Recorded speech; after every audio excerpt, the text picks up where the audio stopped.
ഈശോ മിശിഹായ്ക്ക് സ്തുതിയായിരിക്കട്ടെ. വിജാതീയ വിശ്വാസത്തിൽ പിന്തുടർന്ന മാതാപിതാക്കൾ തങ്ങളുടെ മകനെയും അതേ വിശ്വാസത്തിൽ വളർത്തി. ജസ്റ്റിൻ സാഹിത്യത്തിലും ചരിത്രത്തിലും മികച്ച വിദ്യാഭ്യാസം നേടി. ഒരു സത്വാന്വേഷിയായ അവൻ തത്വചിന്തയിൽ താല്പര്യം കാണിക്കുകയും സത്യത്തിനായി തിരയുകയും ചെയ്തു.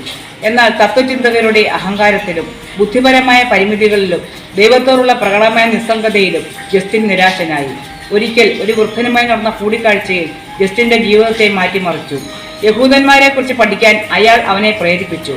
ലളിതവും താപസപരവുമായ ഒരു ജീവിതശൈലി സ്വീകരിച്ചു.